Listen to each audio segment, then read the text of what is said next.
பேசுங்க இந்த பேசுங்க எப்படி உத்தியோகம் பாடி அடிச்சு அந்த மாதிரி போடு வேறு வேலை கொடு. இந்த ஆதார் கார்டுன்னு கொடுத்து பொம்பளைங்களுக்கு இந்த ஆதார் கார்டு அங்க அடிக்கணும். அங்க போன இங்க அடிக்கணும். நீங்க போட உங்களுக்கு வேலை இல்லையா? பா என்னடா அப்படிதான் சொல்றாங்க. என்னத்துல நீங்க வந்து ஆதார் கார்டு வைக்கிறதுக்கு நீங்க எல்லாம் இப்படி பண்ணுவீங்க? யார பாரு காத்துக்கு வைக்காதீங்க பதவில. பொறுப்பு கட்ட அடிச்சிருவேன். அந்த ஆதார் கார்டு எடுத்து போய் நாங்க படிக்க தெரியாதவங்க யாருக்கிட்ட இது என்ன வெல்கன்னு நான் கேக்குறது. இந்த அரிசி வந்து கண்ணு வச்சு போடுறான்ல அது கட் பண்ண சொல்லு. வீட்டுல ஆளுங்க இல்லைன்னா எப்படி வாங்குவாங்க அது பேசுங்க. ரேக வச்சு அரிசி போடுற மாதிரி பேசுங்க.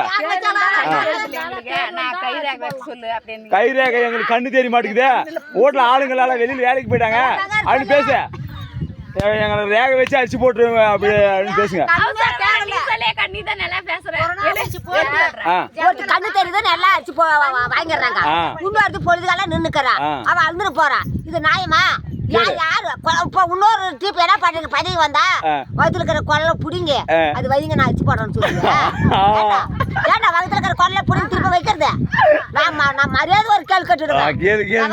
மயிறு இல்ல நாங்க 10 பேர் கையெழுத்து கவர்மெண்ட் வந்துச்சா கவர்மெண்ட் பணம் வந்துச்சு. பஸ் ஆச்சு காசு எல்லாம் கொடுக்காத எங்க உழைப்பால கொடுக்காத வீட்டுக்காரன் வாங்கலையே வரி வாங்கலையே வீட்டுக்காரன் வாங்கலடா போடியா போடி கேடியா சட்டம் போடுறேன். சாப்பாடு நீதாண்டா. தண்ணி பூரா மக்களுக்கு தான் வேணும்.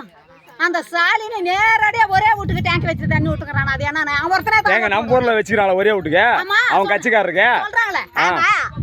எங்க கட்சி நேரடியா நாங்க வாங்கி வந்தோம் தண்ணி பிடிச்சி. நீங்களும் அந்த கட்சிக்காரர் தானே? ஆமா.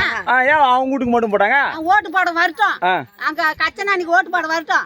நான் ரத்தாளக்காரனுக்கு போய் அவன் எதுக்காலே குத்துவேன். சரி சரி நீங்க பையா கண்ணன் மகனே ஒழுங்கு மாதிரி நாடு நல்லா நிர்வாகம் பண்ணிட்டு பதவி வா. இல்ல இந்த மாதிரி கூத்தாண்டா வராத நாங்க எல்லாம் சாவறோம். கவர்மெண்ட் பதவி வாங்கின்னு நீங்க பெரிய பட்டதார இது கட்டிக்கிறது நாங்க எல்லாம் கூலி நாள் செஞ்சு கொடுக்கறதா என்ன நினைச்சிருக்கிற? ஒழுங்கு மாதிரி ஜனங்களை வாழ வச்சா வாழ வைய. இல்லைன்னா மோடி எங்களை முன்ன கொரோனா ஊசி கொடுத்து எங்களாம் அனுப்புறோம். ஜனம் பாதி சேர்த்துட்டாங்க. இப்ப என்ன ஊசி கொடுக்கலாம்னு ஜெயலலிதா சாப்பாடு இல்லையா? காசு கொடுத்தாரு லட்சமா ஒரு வேலை இல்ல கல்யாணம் காசு இல்ல மனசு பேசுங்களேன். என்னடா பதில் இருக்கிறீங்க?